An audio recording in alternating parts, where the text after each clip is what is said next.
NTW2025, and thank you for being with us. I am Paz from Garanza Academy, and I'll be your admin and host for tonight's session. Tonight's course is Real-World Assets on Chain, Legal, Technical, and Market Perspectives, delivered by Garanza Academy, a trusted provider of high-impact training programs designed to meet today's professional development needs. So I am pleased to introduce our student trainer, Sir Aravind Borgante, a recognized expert in blockchain and distributed ledger technologies. He holds an executive education credential in blockchain from prestigious International Institute of Information Technology in India. So with over 5 years of experience as an executive and corporate trainer, Sir Aravind has made a notable impact in both authentic and academic sectors through his extensive training and mentorship. So please join me in warmly welcoming Sir Aravind Borgante. So Yeah, feel thanks. free to engage throughout the session. You are welcome to ask questions, share your thoughts, and make the most tonight's learning experience. So let's officially begin. I'll hand it over to you, Sir Aravind. Thanks so much. Thank you, Paz, and thanks for intro. So basically, my journey, my corporate journey started around 13 years back, and my journey in blockchain got started back in 2018. So it's almost 7 years in blockchain space, and as Paz highlighted, I have been doing a lot of corporate trainings for last 5 years. And indeed, you can search about my profile. I see a quick question in the chat, so you can search me as Voruganti Aravind in LinkedIn. Yes. So basically, I'm a consultant trainer. I used to do a lot of consulting training with Garanto Academy Singapore back in 2020 to 2023. And Sriman is very close to me, and they requested basically for a guest talk as part of National Training Week. And that's an amazing initiative, I would say, because the entire country is kind of getting upskilled on emerging technologies. So in that context, today's topic is real world asset tokenization or real world assets and on blockchain. And I will deep dive into certain technicalities, legalities, and also the broader global adoption trends in terms of real world asset tokenization. So let me quickly share my screen.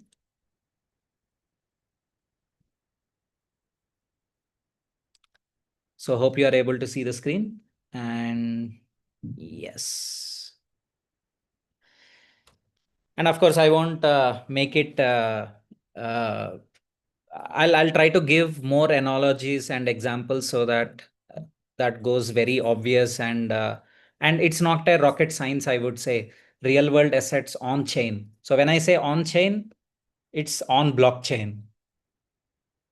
So I work as a global vice president for blockchain practice and products at IDS, which is a Michigan, US based company. And we have been working in this space for quite some time, and we have our product by name Slicer, which Slicer, which is also into real world as real estate asset tokenization product of ours. And what we do is basically, to define real world asset, right? What is real world? Something physical. It can be real estate, it can be gold, or it can be corporate bonds as well, or central bank bonds as well, because obviously they are backed by some real world assets. So any asset which is backed by anything in real world, right? Like representing the physical assets or the traditional financial assets, because there is a backing, there is a regulatory side of it.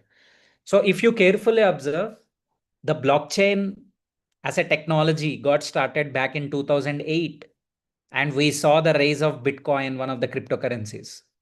And we saw the era of tokens with Ethereum, and lot of tokens came in, crypto exchanges came in. But the only problem is all these cryptocurrencies are tokens are backed by the compute power. I mean, it's only the digital IT infrastructure and some utilities and certain things which are tokenized there. And the crazy trend which happened is non-fungible tokens, NFTs, where even an artist creates a digital art and they tokenize it and they start selling it.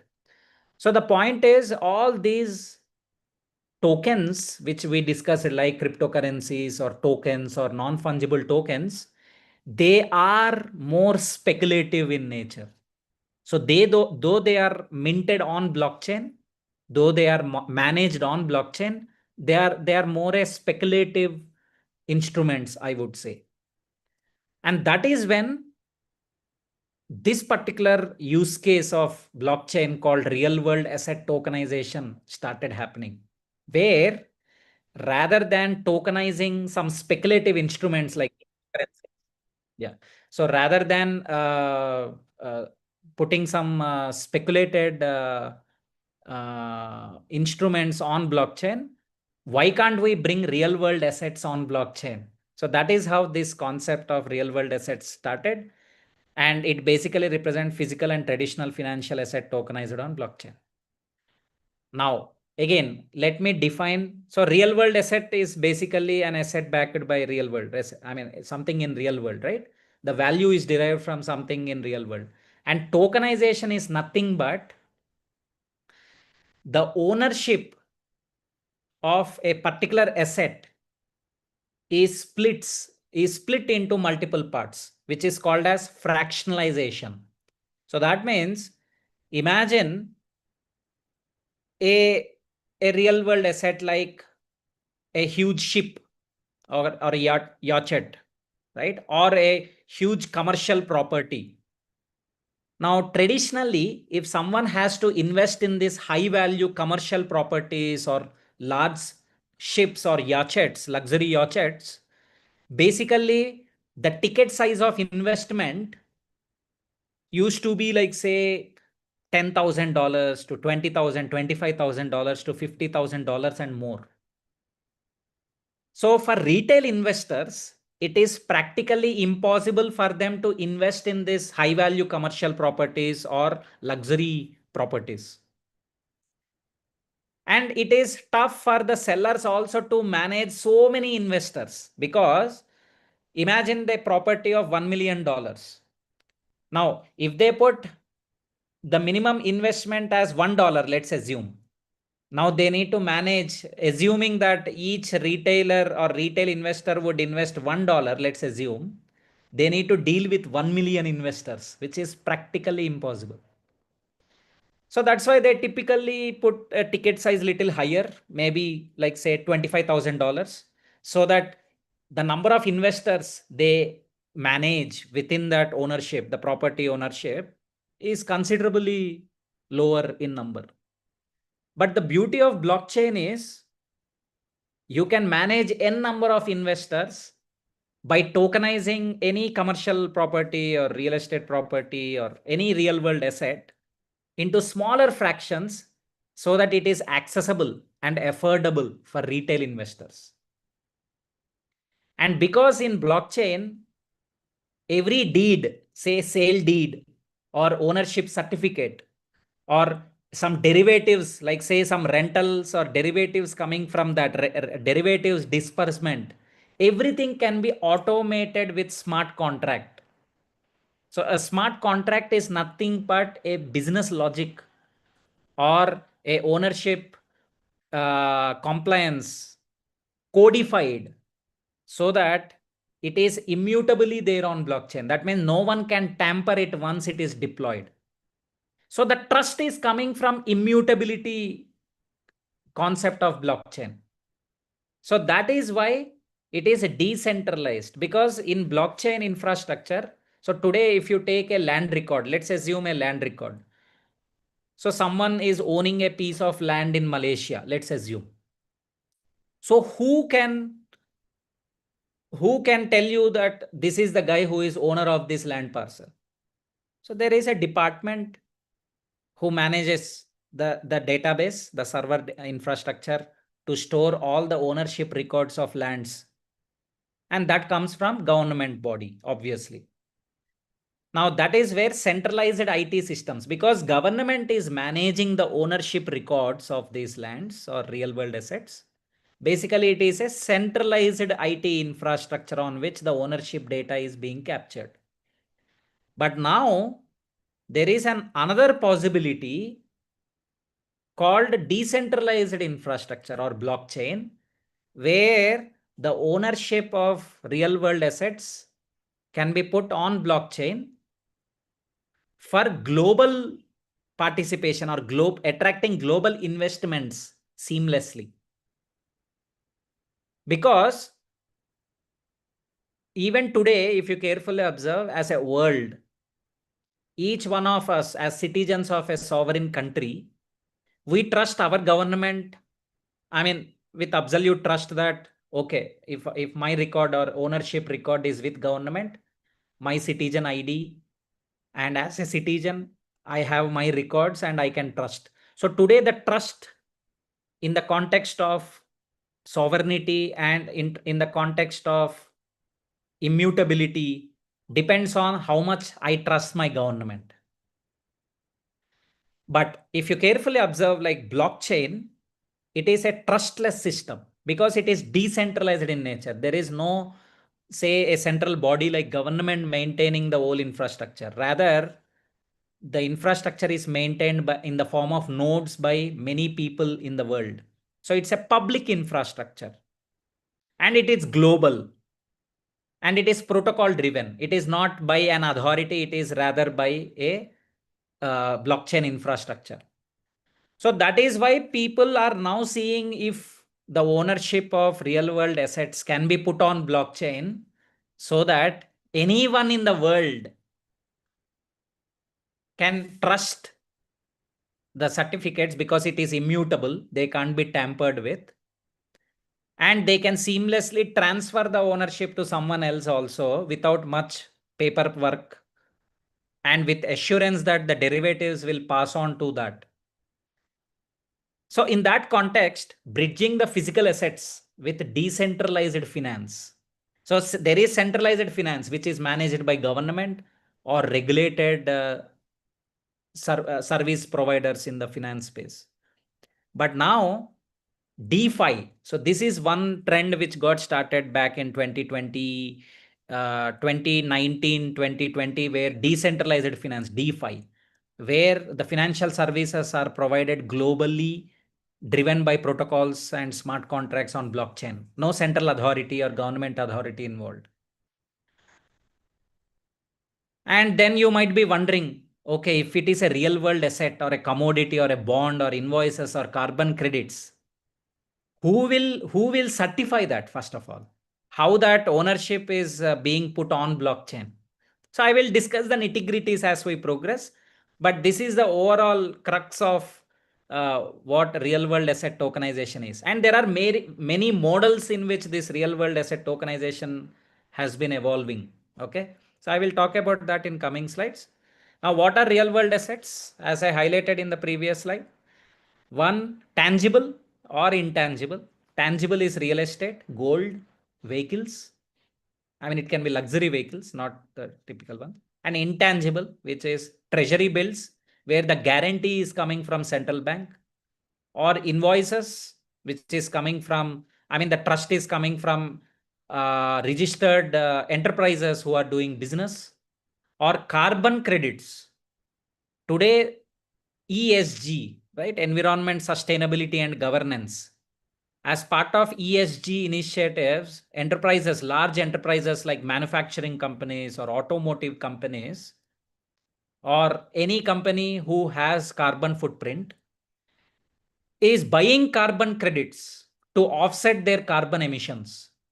Now it's a global market. Now, when there is a global market, the trust on the issuance of carbon credit and selling it in the global marketplace needs some global trust. The trust can't come from one government entity. It should be global. So wherever there is a trust element required globally, then that is where a public blockchain can play its role because it is not controlled by any government.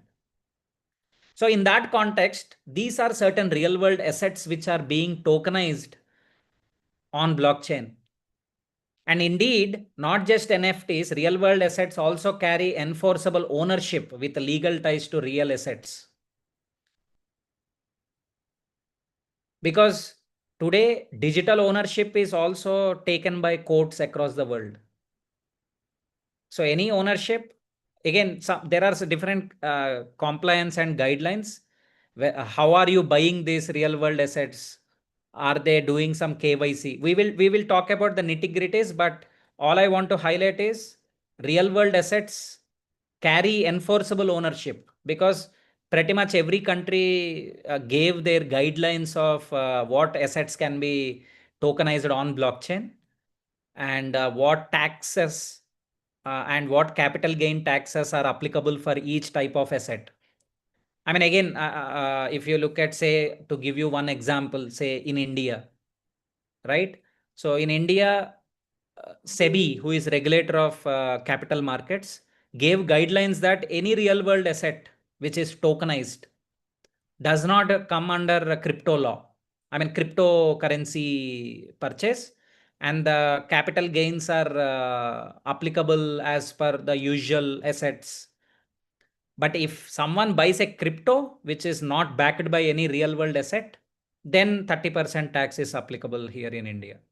So similarly, each country gave their own guidelines and their own regulatory oversight on these real world assets. And why tokenize real world assets? And I think I gave a very higher level explanation on the first slide, but if we go little deeper, the first thing is it unlock liquidity from illiquid assets. Today, let's assume you bought a house. Okay. You bought a luxury car. Now, these two things, though they have high value, it is very, very tough to sell them. See, let's take gold, for example. Today, if you have a need, you can just, it is as liquid as you can just go to a gold store and try to sell that, or corporate bonds or central bank treasury bills. There is markets where you can quickly go sell and liquidate your assets. But if you take real estate, especially commercial properties or large size buildings, right, or real estate properties, the biggest challenge is you need to find a buyer who can afford to buy that and who has interest to buy that. Though it is a rental yielding property, selling that, finding a buyer is always a longer gestation period, like say 6 months, 9 months, and it can go like even longer. But if you tokenize it, what happens is, okay, $1 million is the property size, and you tokenized it like say 100,000 tokens. So each token is $10. Now you bought say $10,000. That means $10,000 is what? 1,000 tokens of ownership. So 1,000 fractions of that particular house is what you invested in. Now that means you can invest across multiple properties. You can diversify your portfolio, and tomorrow you can sell off some of the tokens of ownership seamlessly, and you can invest it on some other properties. So this liquidity in real estate is one of the biggest challenge which can be addressed by real world asset tokenization. And of course, I'm just giving real estate as an example to correlate, but there are many real world assets which you can tokenize and enable fractional ownership and global investors access.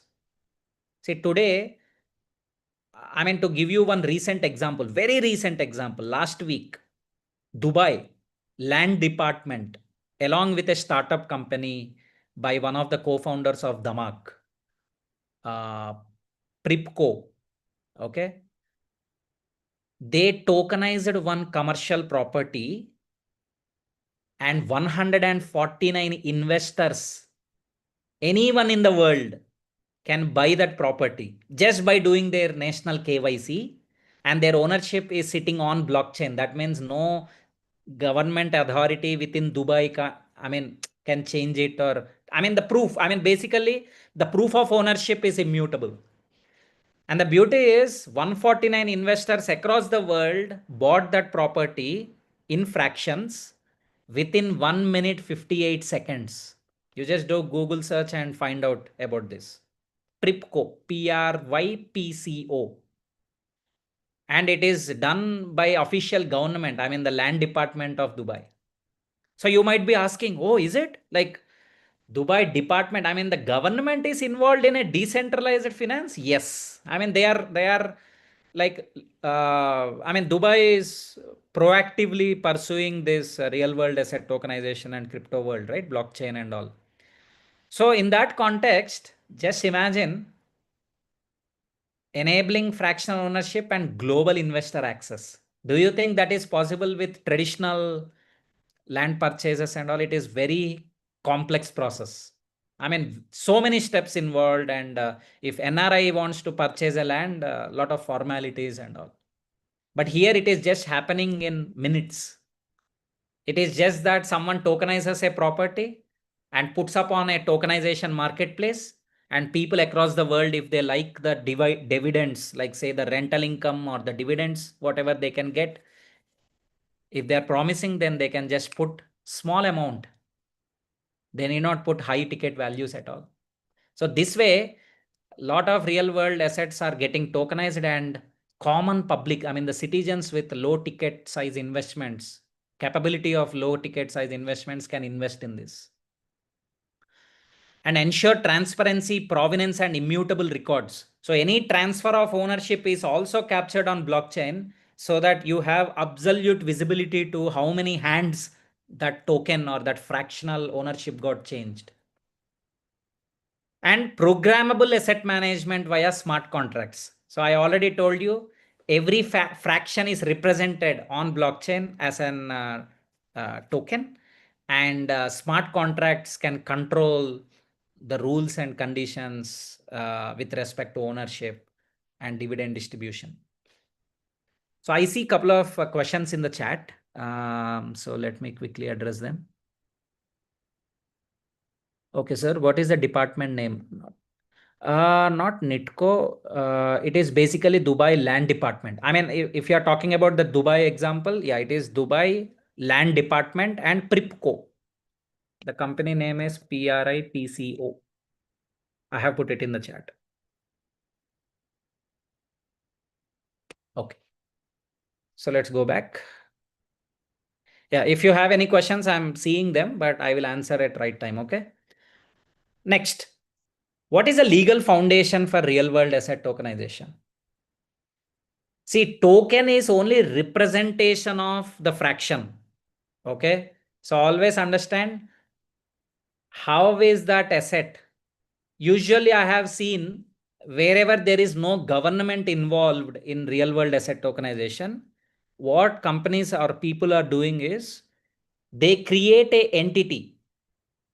Okay. Like a special purpose vehicle entity, and the complete property is owned by that special purpose vehicle, that entity, and the shares of this entity is what being sold or represented as a token on blockchain, and they are selling it to public.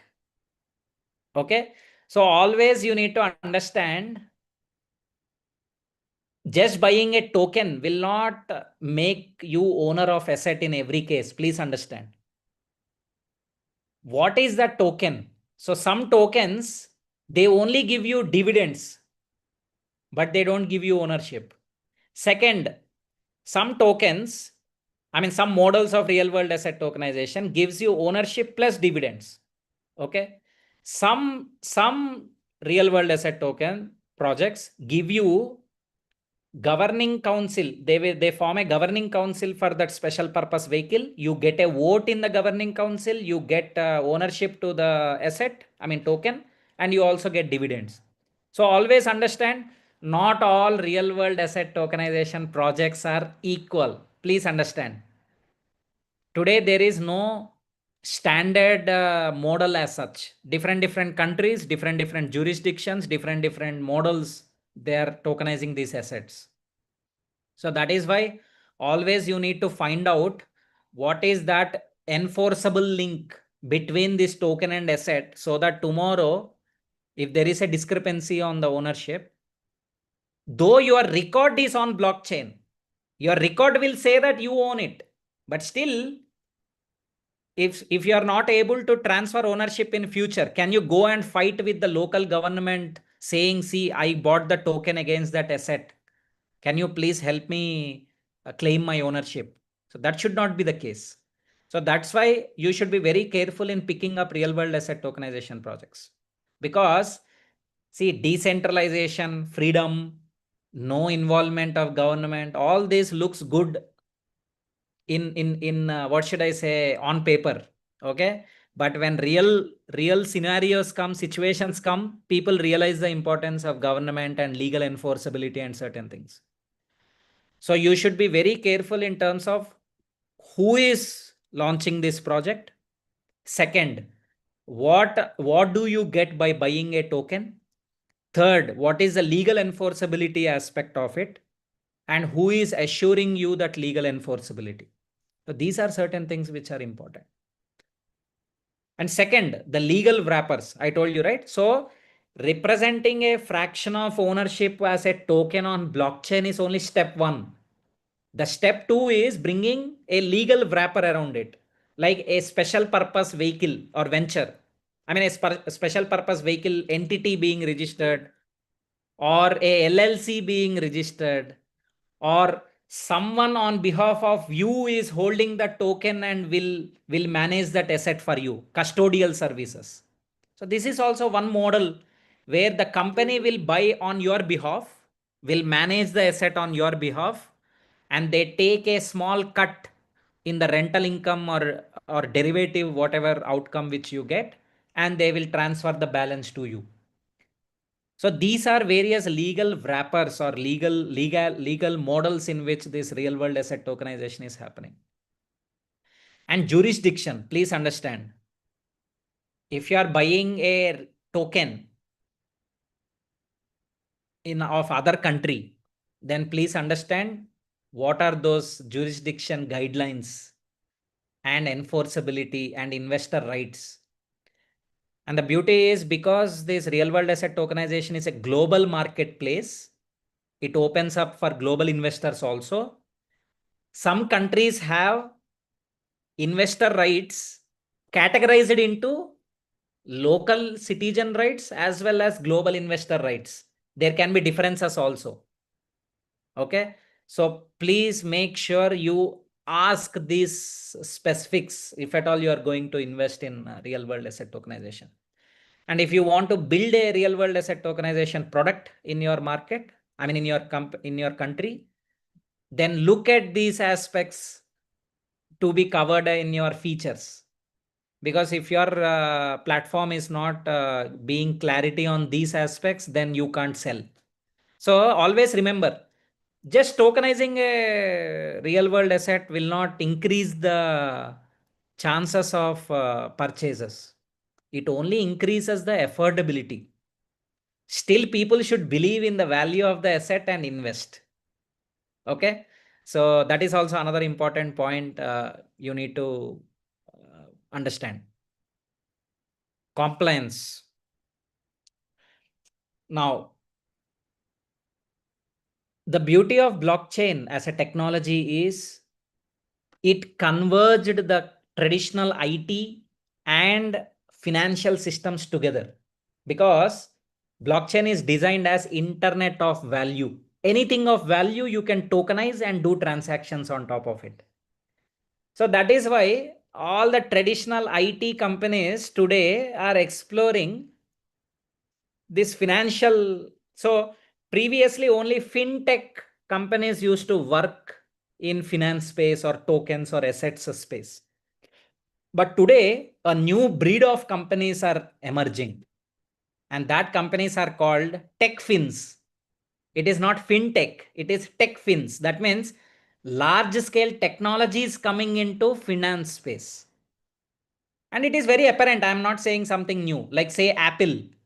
Apple came up with Apple own pay, Apple Pay. Google came up with Google Pay, right? And you take Netflix or Starbucks of the world coming up with their own tokens. I mean, sorry, their own wallets. And you take JP Morgan, one of the leading banking service provider, launching their own token coin, JP Morgan coin, and they are working in stable coin space.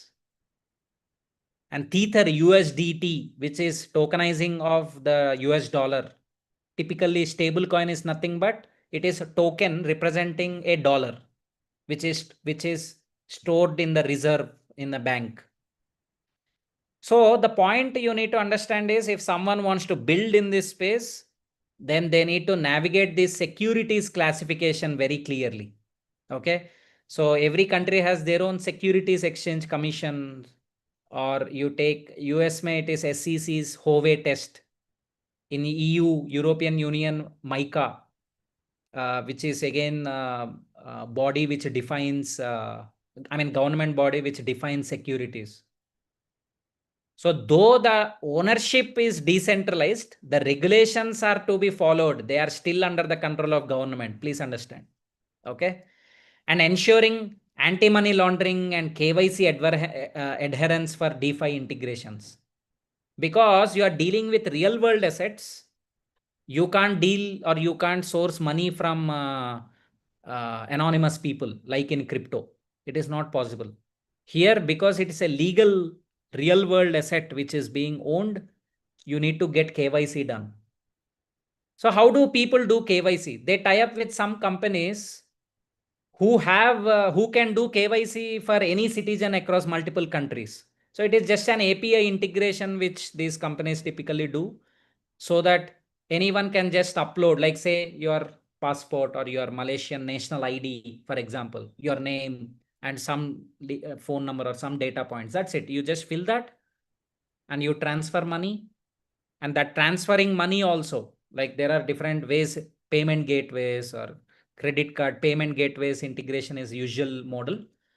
But in some scenarios, some countries, they also allow payments in cryptocurrencies or stable coins. So that is where the anti-money laundering and KYC adherence is very important in building applications. And custodial versus non-custodial models. And this is very, very important, because custodial services means the marketplace holds the asset on your behalf. So tomorrow that marketplace gone, your asset is gone. Okay. So now in which marketplace you buy also plays a important role, because your ownership is controlled or by a custodian. So that is why it is custodial, hold custodial model of ownership. And non-custodial means you will have a blockchain based wallet and the asset will be fully controlled and owned by your wallet. But the challenge is, if you lose your private key, that is password of your wallet, your asset is gone forever. No one in the world can help you with that. Okay. So each of the model has their own challenges and you should be careful in picking one of them. And of course, I mean, I just brought India perspective here, the SEBI sandbox and IFSCA digital asset regulations. But you can find if there is an equivalent in Malaysia in terms of any guidelines given for crypto or stable coins or real world asset tokens. And legal innovations and models. So again, I will not deep dive into technicalities so much, but if some of you heard about DAO, decentralized autonomous organization, it is like an organization which is run on blockchain fully. The owner, the one who is leading the particular special purpose vehicle organization which owns the property, governance rules, everything is codified. So there is no human intervention and paperwork at all. End to end is blockchain driven. That is called as decentralized autonomous organization, DAO. So DAO-based SPVs with real-world enforceability is one model people are working on. Second, embedded compliance layers. So I told you, right? So one will take care of KYC, one will take care of blockchain layer, one will take care of marketplace. So different companies coming together and stacking themselves together, and they launch these projects. And third, legal engineering. Some people are codifying the legal logic into smart contract. And fourth, last but not the least, decentralized identity and verifiable credentials. So you can do KYC in a decentralized fashion so that you don't depend on the national IDs every time. So one time you will give your national ID and it sits on blockchain, and forever on any KYC requirements, you can use the decentralized identity without relying or without doing checks and balances of national ID again and again.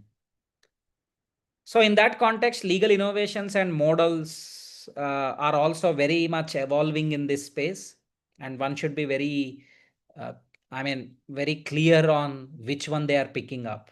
Okay.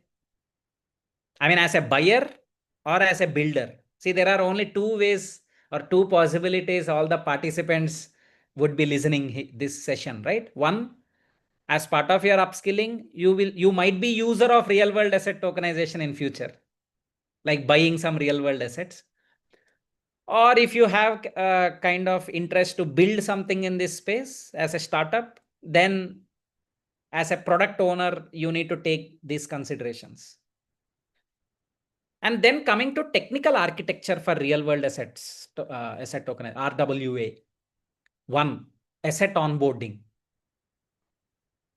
So I told you there are different models in which that property can be owned by an entity. And who is maintaining the registry of that special purpose vehicle or LLC or that custodian player? And are there any third party government ownership APIs which are integrated to this blockchain application? So there are two models I told you, right? One, a special purpose vehicle buys a special purpose vehicle entity will buy the property, and you can always go and check whether that entity is owning the property or not, because that data is easily accessible from government registry. Now, once the ownership is transferred to this entity, independent of government, they will do the tokenization as a service. But if you take the second model, Dubai, like now in Dubai, for example, Dubai land department is involved in tokenization of the asset. That means they are also party to tokenization, which is more trustworthy because the trust of government, central authority, and the trust of blockchain, both are coming together in Dubai case. But I think eventually many more governments will follow the same model, because that is best way to attract global investments into the country's real estate. And tokenization. So there are different token models for RWA. ERC20, ERC 1400, ERC 3643. These are all token standards basically. Okay. And the business logic, minting. Minting means for a property, I want to mint 10,000 tokens, let's assume. That process is called as minting. So on blockchain, 10,000 serial numbers will be given.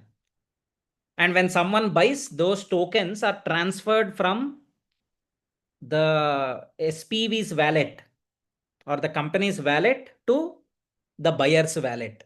So the token transaction happens on blockchain. Second, burning. Burning means, imagine in future, out of 10,000, only 7,000 got sold. Other 3,000 are just lying down. So people do burning. Burning means they are removed out of circulation, so that the value of the token of the 7,000 tokens will go up.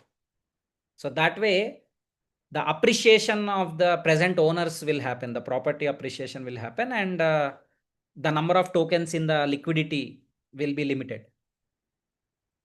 And then smart contract also holds some ownership logic, compliance, and most of the smart contracts are open source. They publish it.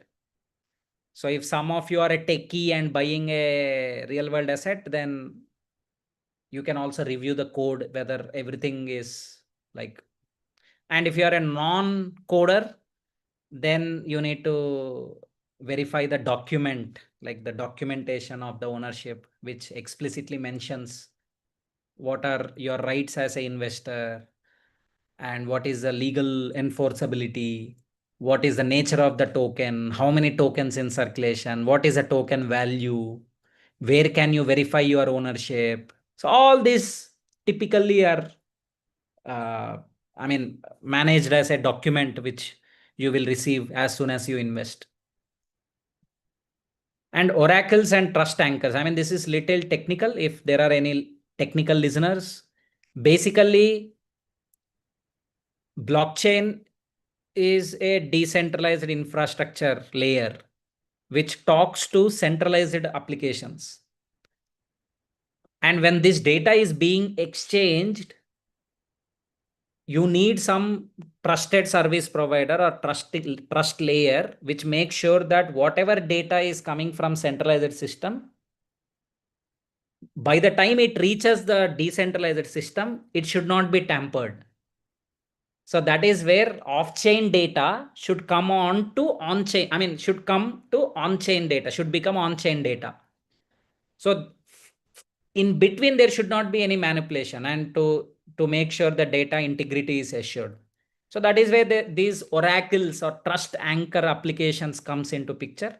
And some of the notable players like Chainlink, Supra Oracles, and API3. So these are all people who give these services which talk between the government or SPV applications and the blockchain applications. And okay, let me take the questions now. So, okay. Coach, thanks for sharing the latest update. Okay. Pritco. Okay, it's not Pripco, but fine. I will share the website in the end. What is the Malaysian government or Bank Negara Malaysia vision on blockchain? What have been done so far by them? Thanks. Okay. So, to be truthful, let me be very open. I have not gone through any regulatory guidelines, but what I can do for you is I'm just sharing my email ID. So please write to me so that I can just go through and give my comments on the regulatory landscape of Malaysia. Because I picked up the topic with more generic use case and global scenarios. But yeah, I can give more specific inputs through mail. And coming back to our presentation, this is one layer which bridges the centralized IT systems and blockchain systems. Oh, one sec. Then interoperability and standards, again, very technical. Basically, sometimes you may have some assets which are tokenized on one blockchain, like Ethereum, let's assume. And you have some assets which are tokenized on Solana, some assets tokenized on Hedera. So these are all various blockchains or DLTs. And you may have assets which are spread across multiple chains. So today, some blockchains or some companies are working. Yeah, okay. So some blockchain companies are working to bring interoperability between multiple chains so that you can transfer assets across chains also. So anyways, this is again a more technical thing to make sure even though assets are tokenized in different blockchains, they are transferable across. So that is what this interoperability and standards. So say ERC 1400 or ERC 3643, right? Security tokens and permissioned real world assets. These are some token standards which are universal across all the chains, multiple chains, so that it is easy for interoperability aspect. And integration with CBDCs, central bank digital currencies, DPI, digital public infrastructure, and decentralized identity system. So say tomorrow, say Central Bank of Malaysia launched a stable coin with your currency, with your local currency, then programmability can be done with to your CBDC also. So that means you need not worry about having cryptocurrencies or stable coins to invest in other countries or attract investments from to your country. Stable coin to stable coin will convert, or stable coin to CBDC or CBDC to CBDC. So all these conversions can happen legally through at government central bank enabled platforms, so that the markets will flourish seamlessly. So integration with CBDCs, DPI. So I'm not sure, like DPI is digital public infrastructure. Say you have your national ID, which you can verify with different service providers. So if there is such DPI infrastructure, that can be also integrated with this real world asset, so that your KYC can be done seamlessly without relying on third party KYC service providers. And coming to momentum, right? The size. So this is again very important thing to see, because real world assets market is predicted or projected to be $16 trillion market by 2030 by BCG and Citibank reports. So $16 trillion is not like small amount. So even if say within your area, if you can see like some commercial properties which can be tokenized and more retail investors can invest, or government may decide, say tomorrow government is coming up with one large infrastructure project in the country, they can officially tokenize the government project and make citizens to invest in it. And as and when that project, that infrastructure earns some rental or whatever, that can be shared as dividends to the citizens. This all we will be seeing very soon. Okay, mark my words, it will be happening very soon. And some governments already started doing that. So that means citizens can contribute seamlessly to project level. See, so far what happens? People typically invest in some, say, central bank bonds or sovereign gold bonds, or some I mean stock market, like government stock market companies. That's it, right? But eventually at a project level also citizens can contribute and they can earn something as dividends. So that is how disruptive real world asset tokenization can turn into. And BlackRock, JP Morgan are exploring tokenized bank treasuries. Bank deposits also can be tokenized. I mean, again, I'm not going deeper into that. The beauty of tokenizing bank deposits is, say, loans are being given, or some lending and borrowing is happening. So today, banks can't track and trace what happens once the money is lended. See, there are many frauds happening globally where a large enterprise will borrow money from banks, and once borrowed they spend it for some other purposes or other unintended purposes. And unless and once that fraud comes out, then banks and investigation agencies will start deep diving into bank account, who transfer to whom, they transfer to whom, and getting all that data legally officially will take years. And there are 30 years 40 years cases also which doesn't get solved because of no closed loop. But when you tokenize bank deposits or treasuries, right, all are traceable on blockchain. So that way the traceability and trackability becomes very easy, and recovering money in terms of fraud becomes easy, and accountability gets increased within the system, financial system. And the third important example, as I said, something very interesting because government themselves are involved in real world asset tokenization, the Dubai Land Department. So someone was asking me like, what is a property name, right? I mean, one sec. Yeah, star KMRN. Yeah. So it's Pripco. Okay. PRYPCO, a Dubai-based company. And one of the again, very influential, obviously. The co-founder is one of the, one of the co-founders of Pripco is the managing director of Damak. If some of you have visited Dubai, you will see two names for most of the buildings, Damak or Emirates, right? So Damak, managing director and co-founder of Pripco, officially worked with the Dubai Land Department and they tokenized their properties. So this is how quickly things moved. And real estate, invoice financing, carbon credits. So these are all which are also moving into the space.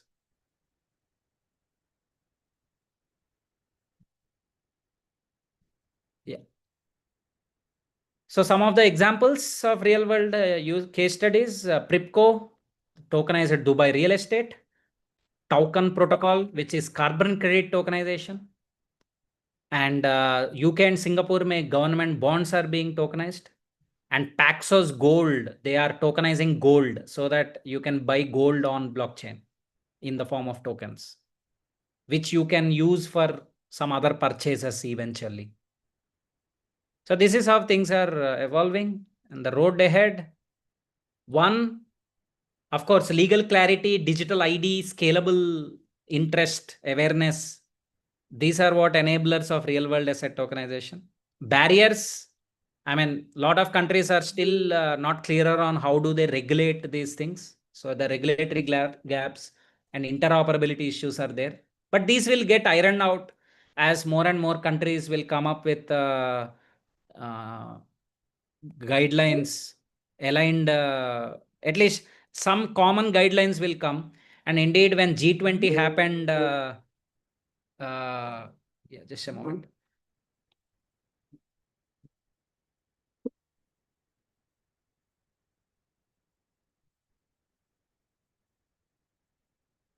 Yeah, just a moment.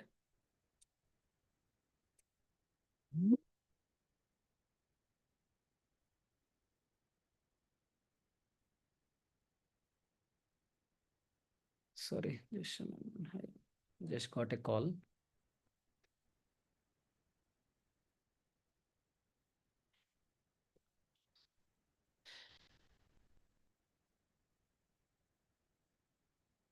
So Dayal, just give me a couple of minutes. I'm finishing up some other meet. Okay. 2 minutes.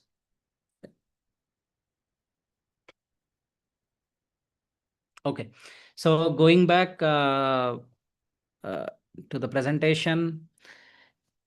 So I was talking about the barriers, right? With respect to, say, regulatory gaps. So when recently when India preceded G20, basically all the countries in G20, they decided to come up with some common regulatory guidelines on cryptos and all these assets, tokens and all this.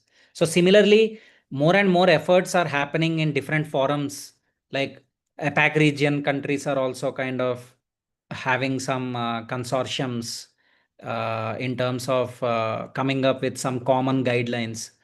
Because unless until certain common guidelines comes up, the interoperability, I mean, the global investors investing in your country's real estate or real world assets will not happen seamlessly.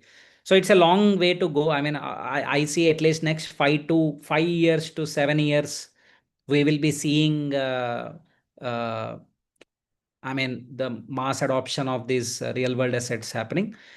At least at this point of time, uh, large scale enterprises and institutional investors are betting on this. And retail investors in some countries have the luxury of investing in these projects, but not across the world. So slowly things are changing.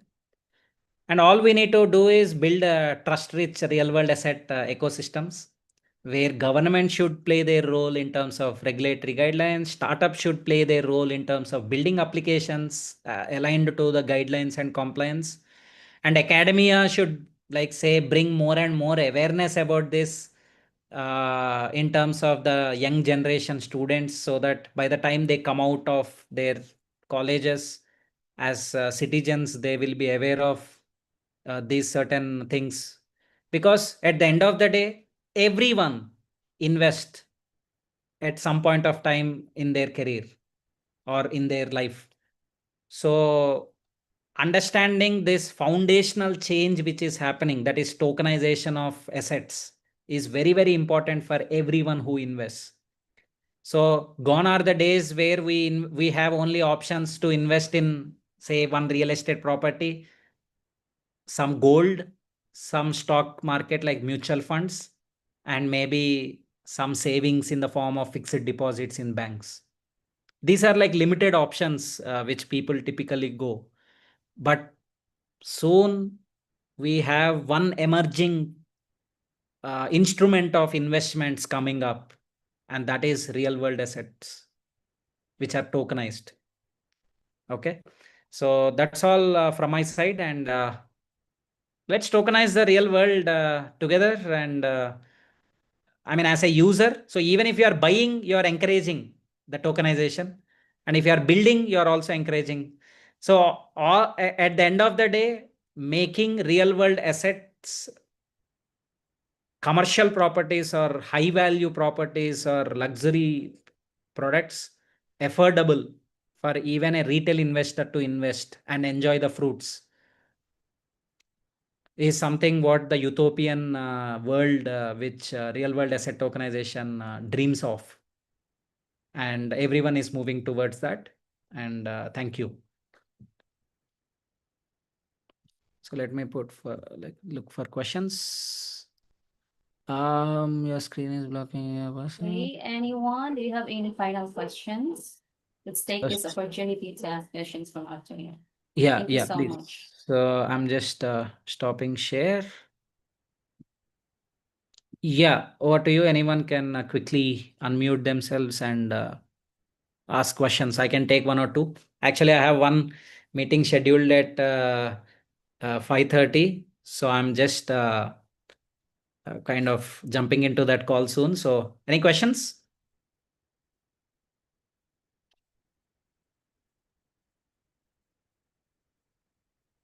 Hi, sir. Yes, yes, So, Mohammed. hi, Yeah, sir. Okay. My name is Faizi. yeah. Hi, fine. So, actually, I'm interested into this training because there is keyword legal. I am in-house legal. So, when you say there will be a automatic contract, and but the concept is not involving jurisdiction of any country and whatnot due to the concept of globally. So can you explain more on how for a legal person or especially lawyer to be involved with this kind of transaction? Okay, okay. So if I understand it right, you want to understand the legal aspects of global investors investing in this real world asset, Yes, correct.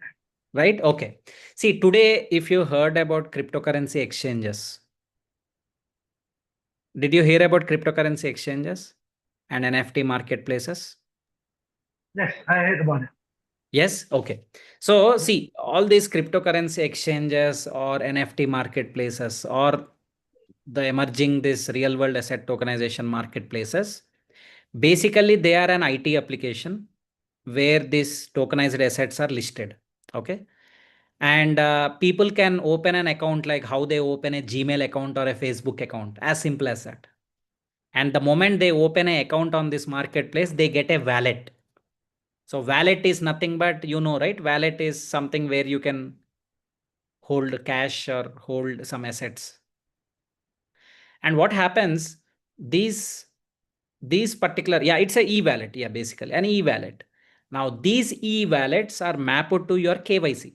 So say for example, that platform, if they are allowing a Malaysian citizen to buy a land parcel, I mean a land fraction, basically what they do is they would have tied up with some KYC service provider who have an API integration with your national ID government body, someone who issues these national IDs.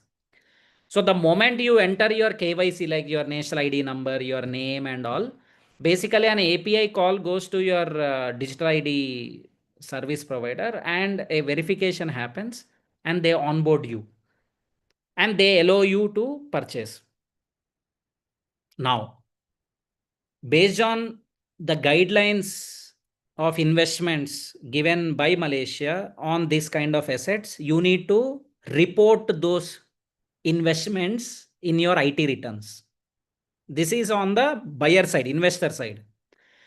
And based on in which country that marketplace is registered, will report to that regulatory body that these are the citizens of this country, these are the citizens of this country, these are the citizens of this country who invested on assets of our marketplace. So this is how the reporting has to happen. And at the end of the day, as long as you do your KYC and as long as you pay taxes on your capital gain on these investments as per guidelines, government do not have any problem because it is your money and you are investing. All they care is, okay, are you investing it right? Are you reporting it right? Clear, Faizi? Yes, sir, clear, sir. But another question is related to dispute resolution. For example, if we have RWA on any special vehicle and then there is dispute resolution, for example, the company did not pay any dividend. So for normal contract, we will go for the jurisdiction of the relevant jurisdiction of the court, or else we go to arbitration, which we want to refer for such dispute resolution. So if Yeah. that happens, so such transaction in this kind of blockchain transaction, so where we can get the So justice? usually that is why these market players, they act as your custodian. Okay, because you as an individual, for the small investment you did on a property, fighting a case or kind of claiming something miscellaneous is very, very big. I mean, it's a very costly affair, correct? Right? So that is why there are some registered fintech companies or regulated companies who are giving these custodian services where the custodian is responsible for any legal issues. They are liable to you in terms of paying dividends and sell it if you don't want to continue with the investment. So that is where the custodial services model is emerging, 5G. But imagine you bought it directly, right? And of course, yes, based on the contract, the dispute resolution clauses would be there. And if they are not there, then you need to kind of make sure you get those data points before investing on the project or on the token. But yes, I mean, the legalities are always driven by the clauses included in the ownership certificate and transfer of ownership documents. Okay, understood. Thank you, sir. Yeah. Okay. Any other questions?